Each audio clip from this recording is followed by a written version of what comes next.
Rob, Friday night, final warm-up game before the new season. Let's just reflect on last weekend in particular and the two games. How do you feel they went and the squad as a whole went? Well, in a lot of ways we got exactly what we wanted out of them, because the important thing was that we wanted to make sure that we had a little bit more game time in our lungs and in our legs than we got last season.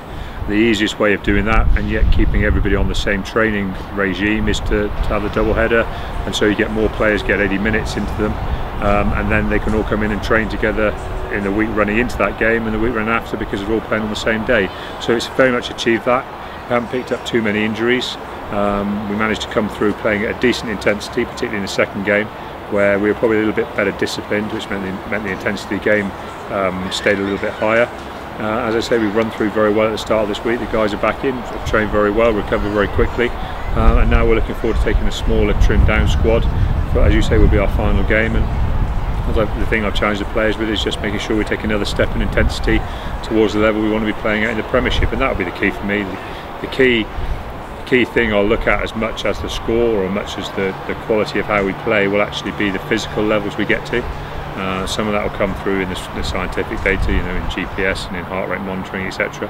But a fair bit of it will come through in just assessing how long the ball's on the field and how hard we're prepared to work for long periods in the game. And as I've said, that's going to be our challenge, as much as the winning and losing and the technicalities of the game will be the actual level of intensity we choose to play at. You can only do so much training on the beaches and everything, but you need game time and content for you to look at as coaches and players to work with, really. Definitely, and the content of what we saw from the weekend was fantastic. You know, the content that we got from the 40-minute game we played in-house a couple of weeks ago was great.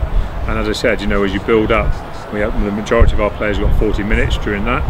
Then the majority of our guys now have picked up another 80 minutes, and the guys who are likely to play against Gloucester will pick up another 60, 70, 80 minutes this weekend, and that should be about perfect for us without overdoing it. And as I said, the challenge is not so much easing your way into the Premiership. The challenge is seeing which players want to challenge themselves now and challenge themselves to playing at the top end of their capabilities, because that's where we want to be capable. We want to be capable of playing at the top end of our capabilities. And I've not hidden from the players in saying the guys I feel most comfortable going to the Gloucester game with will be the guys who are ready to play right at the high end of their physical and mental capabilities, and that's very much how we're going to approach the Gloucester game. Rob Hunter talked about the first game last week being used for a lot of the newcomers to get through the sets, to learn a little bit more. And that's probably why it was tougher for them perhaps in that game than the other guys who have been settled longer in the side. Yeah, a little bit, and I think, like anything, you know, the thing that really lets you thrive as a player and lets you really express yourself, and as I say, work absolutely flat out, is a confidence. You know exactly what's going on. That does take a little bit of time, and it certainly takes more than one game.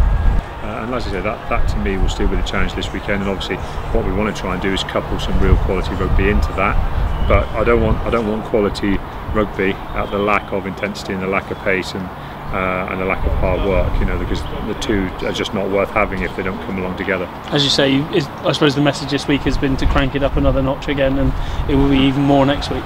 That's right, and that's what you expect to see. You expect to see a group of players who, as they play some game time and as they get used to the formations they're in and they get used to everything we're doing, that just allows them to really fully express themselves and, as I say, push themselves to the absolute limit. But you only learn to push yourself to the edge of your physical capabilities by going there a few times. And you can do it in training, yes, but it's totally different to do it in a game.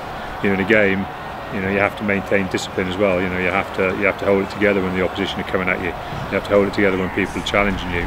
That's a little bit different to jump on a rowing machine and test yourself physically. And that's what I want to see. I want to see the guys who can hold it all together when the pressure's on.